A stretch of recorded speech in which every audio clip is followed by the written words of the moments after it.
नमस्कार, good morning, good evening दोस्तों। मेरे चैनल एक किताब से एक मोती पर आपका स्वागत है। आज मैं जिस पुस्तक से कुछ अंश लेकर आया हूँ वो है श्री राम कृष्ण वचनामृत, पहला खंड है ये अंग्रेज़ी में जो लिखी गई है, और बंगाली में मेरे ख्याल से कथामृत है उसका शीर्षक। मुझे इसकी जानकारी नहीं है, पर अंग्रेज़ी में इसका शीर्षक है the gospel of Shri Ramakrishna, जिस पर मेरा इसके पहले वाला वीडियो है। इस पर मैंने एक वीडियो बनाया है the gospel of Shri Ramakrishna पर। तो इसका हिंदी में अनुवाद किया है पंडित सूर्यकांत त्रिपाठी निराला ने। तो निराला जी तो एक बहुत ही प्रसिद्ध कवि हैं, ज़्यादातर सुनने वाले जानते होंगे उनके नाम के बारे में। सूर्यकांत त्रिपाठी निराला, उनकी कविता मैं तोड़ती पत्थर बहुत प्रसिद्ध है। जब हम स्कूल में थे तो उनकी ये कविता में थी, और जब मैं कॉलेज में था तो मैंने एक किताब पढ़ी थी सूर्यकांत त्रिपाठी निराला जी पर।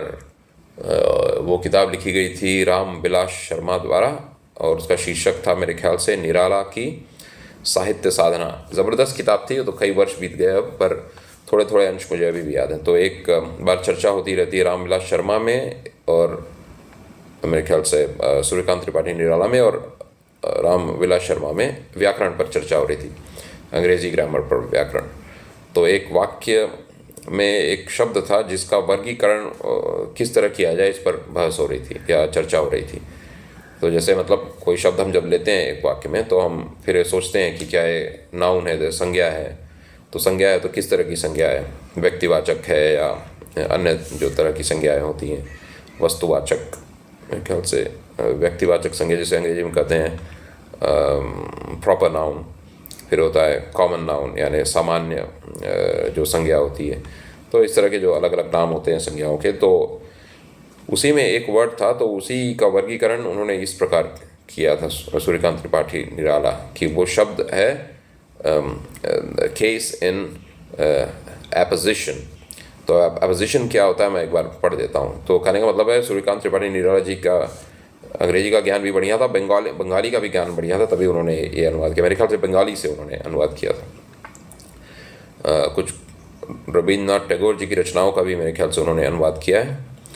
तो एपोजिशन का मतलब होता है कंस्ट्रक्शन इन विच नाउन और noun phrase is placed with another as an explanatory equivalent, both having the same syntactic relation to the other elements of the sentence. For example, अब एक वाक्य दिया जा रहा है, Copley and the painter. In the painter, Copley was born in Boston. यानी दो जब संज्ञाएं इस्तेमाल होती हैं और दोनों का बराबर मूल्य होता है या उनका बराबर वज़न होता है उस वाक्य में, तो ऐसे जो संज्ञाएं होते हैं वो उन्हें एपोजिशन कहा जाता है, केस इन एपोजिशन मेरे ख्याल से। तो जैसे अभी इसी का एग्जांपल लेने, पेंटर कॉपली का जन्म बॉस्टन में हुआ था। तो पेंटर और कॉपली एक ही व्यक्ति को सूचित करते हैं, तो मेरे ख्याल से कॉपली केस इन एपोजिशन में है।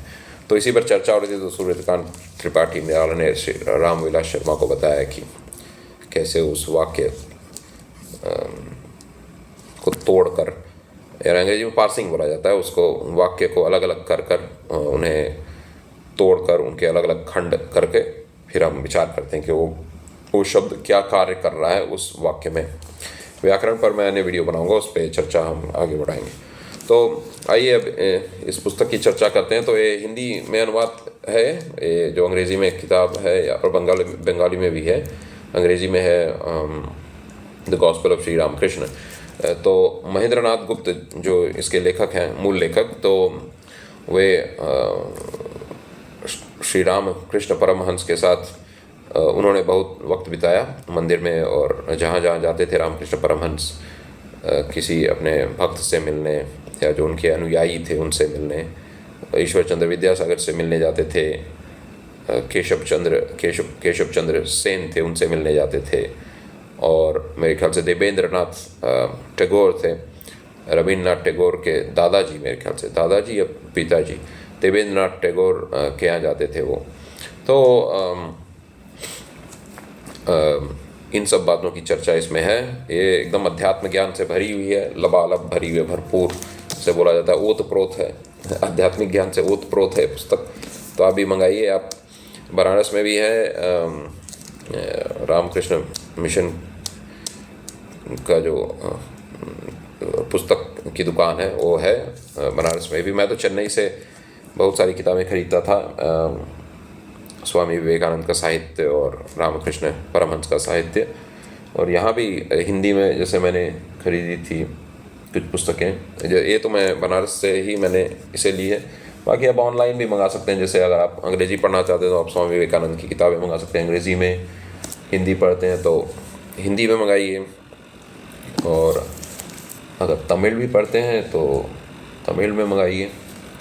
क्योंकि मैं अपने तमिल वीडियोस के लिए अभ्यास करना मैंने शुरू कर लिया है, तो मैं कुछ आने वाले समय में तमिल में भी वीडियो बनाऊंगा। तो ये विवेकानंद जी के विवेकानंदरिन वीर मोलिकल ये तमिल में है। तो बहुत बढ़िया कार्य किया है रामकृष्ण मिशन ने समाज के लिए, इतनी बढ़िया बढ़िया किताबें उन्होंने हमारे लिए उपलब्ध कराई हैं, तो इनका हमें लाभ उठाना चाहिए। तो आइए अब मैं उस चीज़ को पढ़ देता हूँ जो आज मैं लेकर आया हूँ आपके लिए। तो ये है विश्वास, यानी इसका शीर्षक है उपाय, मतलब उपाय क्या है, समस्या का उपाय क्या है, हल क्या है, विश्वास। अब किस तरह के विश्वास की बात यहाँ हो रही है तो हम इस पर चर्चा करते हैं। एक भक्त, अब ये चर्चा हो रही है, डायलॉग है, तो संवाद है, तो इसलिए जब पात्रों का नाम आएगा तो मैं बता दूंगा कौन है। एक भक्त यानी एक अनुयायी रहे होंगे रामकृष्ण परमहंस के। महाराज, इस प्रकार के संसारी जीवों के लिए क्या कोई उपाय नहीं है? श्री रामकृष्ण बोल रहे हैं, उपाय अवश्य है। कभी कभी साधुओं का संग करना चाहिए और कभी कभी निर्जन स्थान में ईश्वर का स्मरण और विचार। परमात्मा, देखिए हिंदी कितनी ज़बरदस्त है, ये सूर्यकांत त्रिपाठी निराला जी की हिंदी है, इसलिए आप हिंदी भी सुधारना, अपनी हिंदी सुधारना चाहते हैं तो हिंदी में पढ़ा कीजिए स्वामी विवेकानंद को। जैसे इसमें इसमें इसकी हिंदी बहुत ज़बरदस्त है। जैसे मैं एक अंश आपको सुना देता हूँ, देखिए।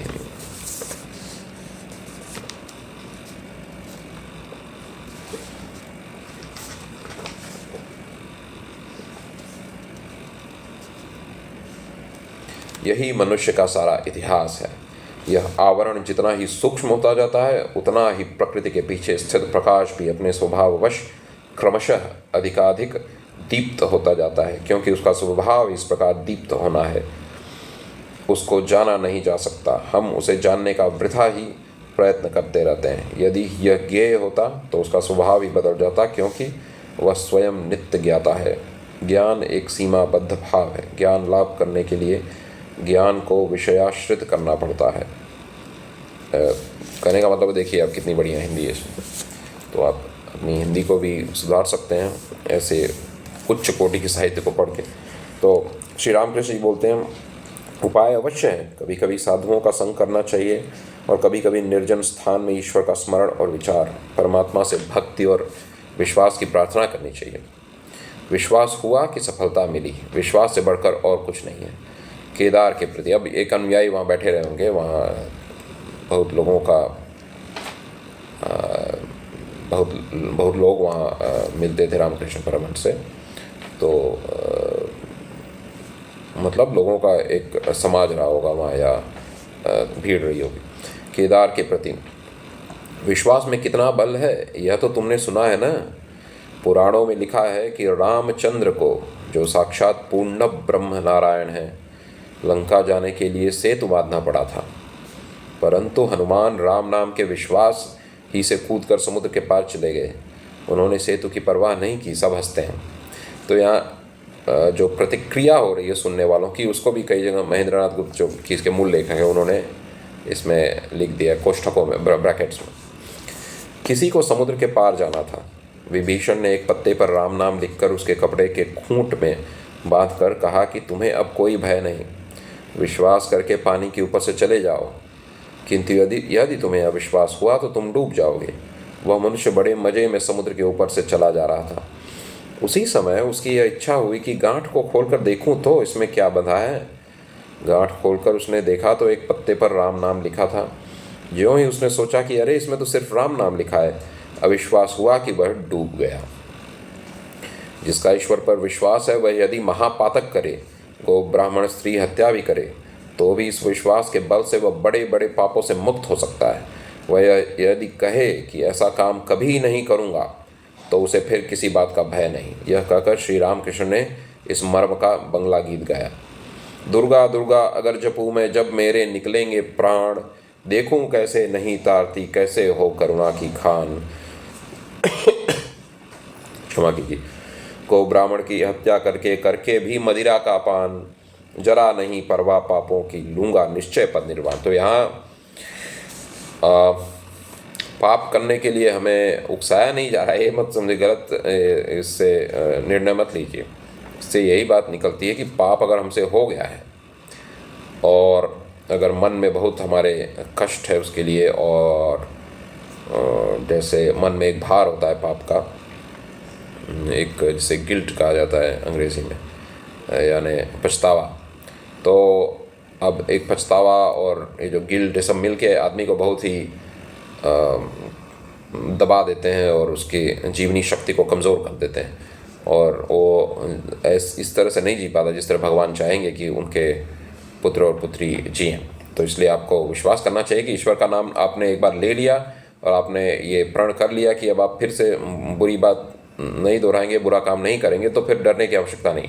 ईश्वर ने आपका, जैसे बोर्ड होता है, ब्लैक बोर्ड, उस पर चॉक से कुछ लिखा गया, फिर डस्टर से उसको पूरा साफ कर दिया तो बोर्ड क्लीन हो गया। तो वैसे ही आपका बोर्ड, मन का जो बोर्ड है, हृदय में जो बोर्ड बना हुआ है, वो एकदम साफ हो जाता है, और उस पर फिर आप नए कर्मों से और नए विचारों से एक नया जीवन शुरू कर सकते हैं।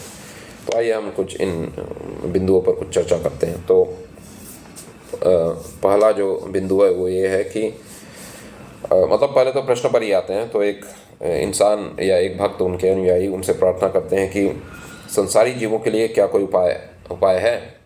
तो रामकृष्ण परमहंस कुछ उपाय बताते हैं, तो हम उन पर एक एक करके चर्चा करते हैं। उपाय अवश्य है, कभी कभी साधुओं का संग करना चाहिए। तो साधुओं का संग, देखिए आजकल के ज़माने में हमें परखना बहुत मुश्किल है कि कौन सच्चा साधु है, कौन सच्चा नहीं है यानी झूठा है, कौन भक्तिभाव से सराबोर है, कौन केवल दिखावे के लिए सब कर रहा है। तो ये इसको परखने में बहुत समय लग जाता है। तो गांधी जी इसका एक हल देते थे। वो बोलते थे जो साधु अभी जीवित हैं उनके पीछे आप ज़्यादा मत जाइए, क्योंकि हमें फिर परखना पड़ेगा, बहुत समय लगाना पड़ेगा उसमें। यानी आप जाइए, बड़ी आपकी अगर इच्छा है तो जाइए, पर गांधी जी का कहना था कि हम जो साधुओं की जीवनियाँ हैं या उनकी आत्मकथाएं हैं उन्हें पढ़ें, उनका साहित्य पढ़ें और उन पर विचार करें। तो जैसे महाराष्ट्र के महान संत हुए हैं नामदेव और समर्थ रामदास और ज्ञानेश्वर, संत ज्ञानेश्वर, तो आप उनकी जीवनी पढ़िए। अलग अलग क्षेत्र के अलग अलग संत हुए हैं। तो तमिलनाडु के संतों का पढ़िए, आಳ್वार लोगों का पढ़िए और नायनमार लोगों का पढ़िए।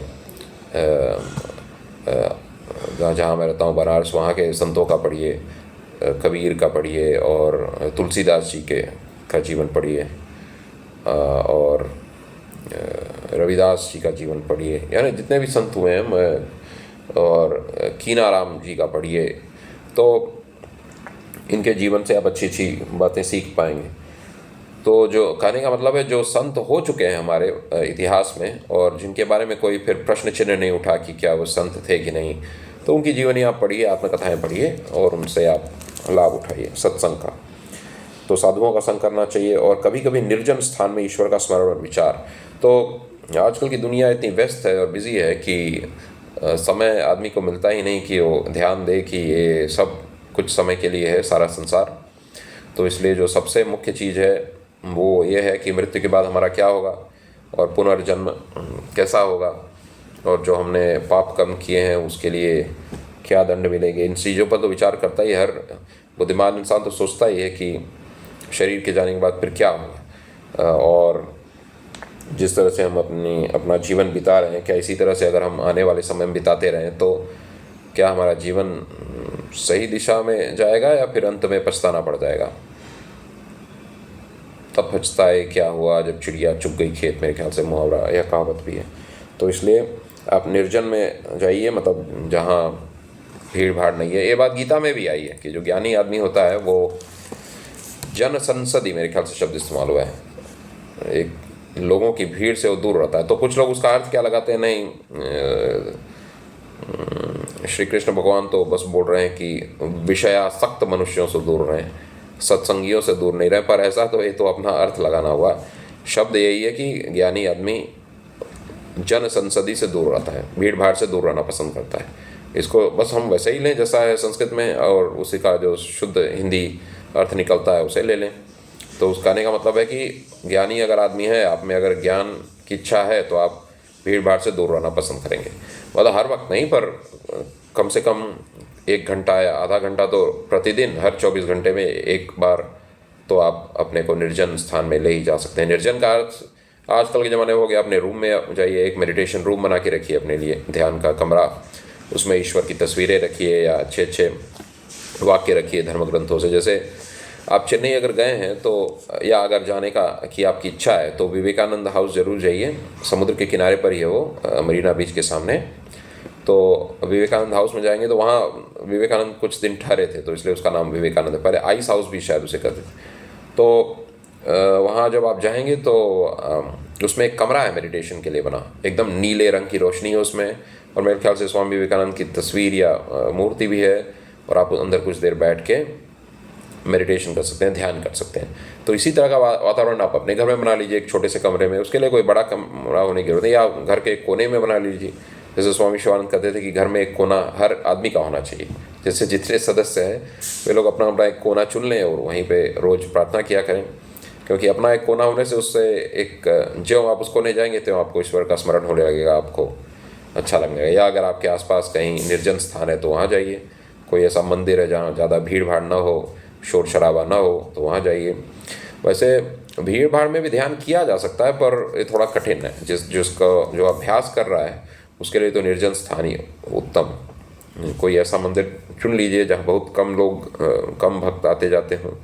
जैसे कि मैं लाधा महाराज के बारे में एक बार पढ़ रहा था। लाधा महाराज की कहानी आती है गांधी जी की आत्मकथा में। तो लाधा महाराज राम जी के परम भक्त थे, रामचरितमानस के भी अच्छे विद्वान थे। तो लाधा महाराज के बारे में ये कहा जाता था कि उन्हें कोढ़ हो गया था। तो अपने कोढ़ को दूर करने के लिए वे क्या करते थे कि जो महादेव जी का जो मंदिर था, बिलेश्वर महादेव जी पर जो बिल्व पत्र चढ़ाया जाता था, बाद में उन पत्तियों को उतार दी कर कहीं, मतलब पेड़ के तने के नीचे या जहाँ मतलब पेड़ के पास, वहाँ रख दिया जाता था, नीचे पेड़ के पास। तो उसी पत्ते को लाधा महाराज लेके जहाँ जहाँ उन्हें कोढ़ हुआ था या चमड़े की कोई रोग रहा होगा, तो उस पर वो पत्ती को बांध देते थे या लगा लेते थे, और फिर मंदिर में बैठ के राम नाम का जप करते थे। तो ये तो कितनी बढ़िया बात है। इसीलिए आप किताबें पढ़ने से क्या होता है कि हम इतनी चीज़ें उससे सीख लेते हैं कि कई बार तो लगता है कि क्या लागू करें क्या नहीं लागू करें। जीवन इतना छोटा है कि हर बात तो लागू नहीं की जा सकती, पर ये तो बहुत बढ़िया बात है। आप इसमें तो है कि कभी कभी निर्जन स्थान में ईश्वर का स्मरण और विचार करें, तो आप एक रामचरितमानस की प्रति लेते जाइए अपने साथ, कहीं ऐसी जगह जहाँ मंदिर में आपको थोड़ा ऐसा कोना मिल जाए जहाँ शोर शराबा ना हो, तो आप बैठ के वहाँ रामचरितमानस पढ़िए, फिर थोड़ा उस पर विचार कीजिए, राम नाम लीजिए। आप शिव जी के भक्त हैं तो शिव पुराण लेते जाइए। ऐसे ही आपका जो धर्म हो, तो आपका जो भी स्थान है, जो जहाँ जाकर आप ईश्वर की पूजा करते हैं, तो उस स्थान जाइए। तो मैं तो अपने जैसे धर्म के नज़रिए से बता रहा था, पर आपका जो धर्म है आप उसके हिसाब से इसे लागू कीजिए। जैसे आप मुसलमान हैं तो आप कुरान लेकर चले जाइए कहीं निर्जन स्थान में, पढ़िए और फिर विचार कीजिए। और ऐसे ही क्रिश्चियन हैं तो बाइबल लेके चले जाइए, पढ़िए कुछ अंश, ईश्वर का स्मरण कीजिए, निर्जन स्थान में ईश्वर का स्मरण और विचार कीजिए। परमात्मा से भक्ति और विश्वास की प्रार्थना कीजिए, ये बहुत ज़रूरी है। भक्ति और विश्वास ऐसी चीज़ें हैं जो बढ़ती हैं। ये नहीं है कि कोई या तो परम भक्त है या तो नहीं, या कोई किसी को ईश्वर में विश्वास है या नहीं, ऐसा नहीं होता है मेरे ख्याल से। मेरे ख्याल से तो यही होता है कि भक्ति लोगों में होती है, अलग अलग उसकी जो लेवल्स होते हैं या स्तर होते हैं, तो उस स्तर को बढ़ाया जा सकता है, ईश्वर से प्रार्थना की जा सकती है। विश्वास का भी स्तर होता है, विश्वास को बढ़ाया जा सकता है। तो अगर आप में भक्ति की कमी है, विश्वास की कमी है, तो ईश्वर से मांगिए, आपको मिलेगा।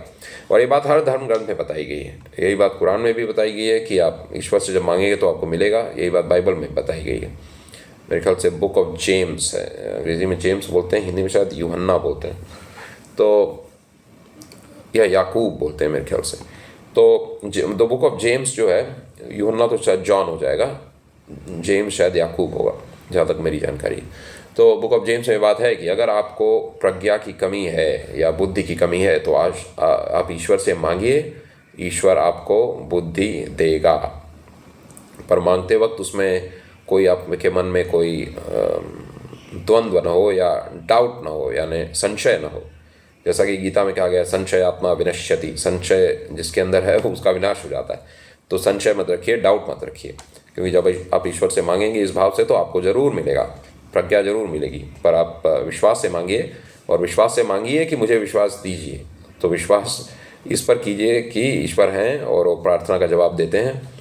तो इस अगर मनस्थिति से या इस तरह से आप ईश्वर से मांगेंगे तो आपको ज़रूर ईश्वर से जो आपने मांगा है वो मिलेगा। आइए आगे बढ़ते हैं। विश्वास हुआ कि सफलता मिली, विश्वास से बढ़कर और कुछ नहीं है। विश्वास ही सबसे बढ़कर चीज़ है, अध्यात्म में भी और हमारे साधारण जीवन में भी विश्वास का बड़ा महत्व है। जो नॉर्मन विंसन पील की किताब है सकारात्मक सोच की शक्ति, तो उसका पहला अध्याय ही है अपने आप में विश्वास रखें, बिलीव इन योरसेल्फ। फिर केदार के प्रति, यानी ये मुड़ते हैं, एक दूसरे अनुयायी बैठे रहे होंगे उस मंडली में। तो विश्वास में कितना बल है यह तो तुमने सुना है ना। पुराणों में लिखा है कि रामचंद्र को, जो साक्षात पूर्ण ब्रह्म नारायण है, लंका जाने के लिए सेतु बांधना पड़ा था, परंतु हनुमान राम नाम के विश्वासी से कूदकर समुद्र के पार चले गए। उन्होंने सेतु की परवाह नहीं की। अब जैसे तुलसीदास ने लिखा है कि मतलब राम के नाम से, क्षमा कीजिए, राम से राम का नाम बड़ा है। तो वे कई उदाहरण देते हैं कि जैसे श्री राम ने तो कुछ लोगों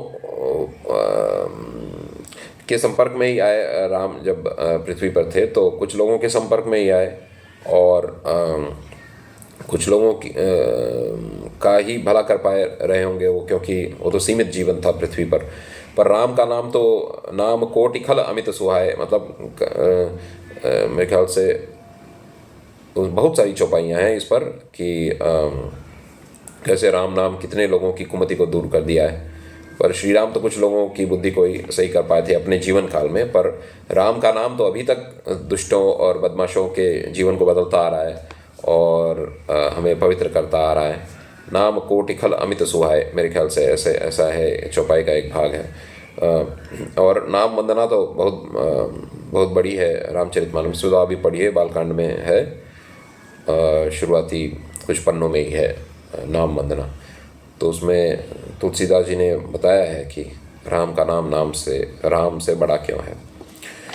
और हनुमान जी राम का नाम लेकर कूद गए और पार कर गए समंदर, पर श्री राम को तो सेतु बनाना पड़ा। कहने का मतलब है, इससे हमें शिक्षा मिलती है कि राम के नाम का कितना महत्व है और ईश्वर के नाम का कितना महत्व है।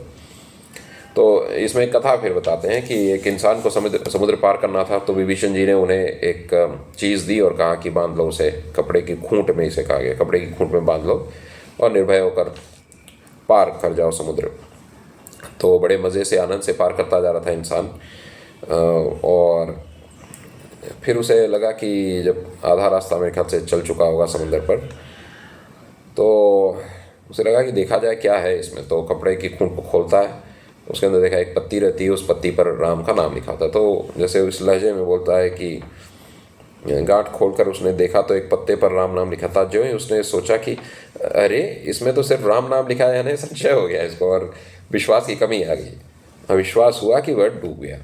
तो कहने का अर्थ है कि भगवान के नाम पर हमें पूर्ण विश्वास होना चाहिए कि एक बार उनका नाम ले लिया तो कैसे हम शुद्ध हो सकते हैं। तो इसमें एक बहुत बढ़िया बातें हैं, इसलिए आप ये पुस्तकें मंगाइए, खुद भी पढ़िए, बच्चों को भी पढ़वाइए और पढ़ाइए। तो इसमें कृष्ण किशोर जी की कथा आती है कि मतलब कृष्ण किशोर कहीं गए हुए होते हैं बनारस में या कहीं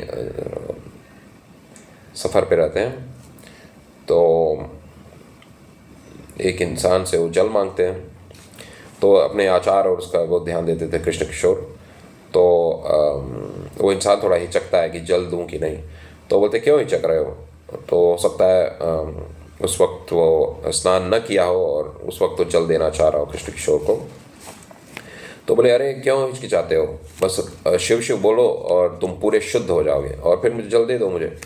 तो कहने का मतलब है कि ईश्वर के नाम पर इतना विश्वास था कृष्ण किशोर का। उनकी कथा इसमें आती है बहुत बार कि कृष्ण किशोर ये मानते थे कि एक बार आदमी राम नाम ले लिया तो एकदम, या शिव नाम ले लिया या ईश्वर का नाम ले लिया तो एकदम शुद्ध हो गया, उसमें कोई गंदगी, कोई बुराई, कोई कमी नहीं रह गई। तो इस तरह का विश्वास अगर हो हमें तो राम का नाम, शिव का नाम, ईश्वर का नाम हमारे लिए भला करेगा। फिर अंत में बहुत महत्वपूर्ण पंक्ति है, तो मैं उसे फिर पढ़ देता हूँ। जिसका ईश्वर पर विश्वास है वह यदि महापातक करे, गो ब्राह्मण स्त्री हत्या भी करे, तो भी इस विश्वास के बल से वह बड़े बड़े पापों से मुक्त हो सकता है। वह यदि कहे कि ऐसा काम कभी न करूँगा, तो उसे फिर किसी बात का भय नहीं। तो इस पर थोड़ा चर्चा करना जरूरी है। तो कई बार होता क्या है कि आदमी मान लीजिए कोई गलत काम कर लिया तो अब उसको जीवन भर पछताने की जरूरत नहीं है।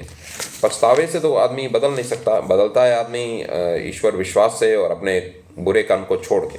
तो वो एक बार ईश्वर से प्रार्थना करे और कहे कि हे ईश्वर मुझसे गलती हो गई, अब मैं इस बात को नहीं दोहराऊंगा और अब मैं सही रास्ते पर चलूंगा, और वो ईश्वर का नाम ले ले तो ईश्वर का नाम उसे पूर्ण रूप से शुद्ध कर देगा। ये इसका विश्वास होना बहुत ज़रूरी है। इसमें तो लिखा है महापातक, महापाप भी आपने किया हो तो भी आप, अगर आपको ईश्वर पर विश्वास है और उनके नाम पर विश्वास है तो आप शुद्ध हुआ ही मानिए। इसीलिए गीता में आया है कि जो मतलब महापापी भी हो, अपिचेत सुदुराचारो भजते माम अनन्यभाक् साधुरेव समन्तव्य सम्यक व्यवस्थितः स। अपिचेत दुराचारो, अपिचेत सुदुराचारो मतलब दुराचारी नहीं, बहुत बड़ा दुराचारी हो तो भी, अपिचेत सुदुराचारो, फिर जो आगे का श्लोक है उसे मैं स्मरण करने की कोशिश कर रहा हूँ, अभी अचानक से मैं भूल गया। तो कहने का उसमें, उस श्लोक में ये मतलब है कि बहुत बड़ा दुराचारी भी हो, वो एक बार ईश्वर का भक्त हो गया और उसने ठान लिया कि अब मैं सही कर्म करूँगा, तो उसे साधु ही मानना चाहिए। अपिचेत सुदुराचारो। तो कई बार श्लोक में क्या होता है, आपने जब जो याद किया होता है तो एक शब्द नहीं मिलता तो पूरी कड़ी हो चली जाती है। तो मुझे याद नहीं आ रही, मैं खो ही लेता हूँ ऑनलाइन। अपिचेत सुदुराचारो भजते माम अनन्यभाक्, अपिचेत सुदुराचारो भजते माम अनन्यभाक् साधुरेव समन्तव्य सम्यक व्यवस्थितः स। तो अगर आप ईश्वर का अनन्य भाव से भजन करने लगे और आप दुराचारी भी हों, महादुराचारी हों, पर आप एक बार अनन्य हो गए, आप मान लिए कि ईश्वर ही मेरे बस शरण स्थान है, उन्हीं के यहाँ मुझे मुक्ति मिलेगी, वही मुझे छुटकारा दिला सकते हैं मेरे पापों से, तो आप साधु ही मानने जाने योग्य हैं। आपको साधु ही माना जाएगा। तो इसलिए अपने आप पर विश्वास रखिए और कभी ये न मानिए कि अगर आपने बुरे कर्म किए हैं तो अब आपके लिए कोई रास्ता खुला नहीं है। रास्ता हमेशा खुला रहता है और आप किसी भी स्थिति में शुद्ध हो सकते हैं। आपका जीवन, आपका अतीत कैसा गया है इसकी चिंता छोड़ दीजिए। दूसरे लोग क्या करें आपके बारे में छोड़ दीजिए। दूसरे लोगों ने कितना भला बुरा आपको कहा है उसको छोड़ दीजिए। जब स्वयं भगवान ही कहते हैं कि, और इतने शुद्ध इंसान रामकृष्ण परमहंस कहते हैं कि तुम गो हत्या किए हो और महापातक किए हो, बड़े बड़े पाप किए हो, फिर भी अगर तुम नाम लोगे ईश्वर का तो तुम शुद्ध हो जाओगे। तो कहने का ये मतलब नहीं है कि हम उकसा रहे हैं किसी को बुरा काम करने के लिए, पर अगर बुरा काम हो गया तो क्या आप जीवन भर उसका पछतावा करते रहें कि हम एक बार निर्णय कर लें, दृढ़ निश्चय कर लें कि अब हम बुरा काम नहीं करेंगे जीवन में और हम ईश्वर का विश्वास ले लें, ईश्वर के नाम में पूरा विश्वास रखें, ईश्वर पर भरोसा रखें और ईश्वर का नाम एक बार जप लें। एक बार ही से हमें विश्वास होना चाहिए, एक बार मैंने नाम ले लिया तो अब मैं शुद्ध हो गया, अब मुझे कोई अशुद्धता छू नहीं सकती है। तो इन्हीं कुछ वाक्यों के साथ आशा है, मेरी ये आशा है कि आपको ये वीडियो पसंद आया होगा। अगले वीडियो तक इंतज़ार कीजिए। धन्यवाद।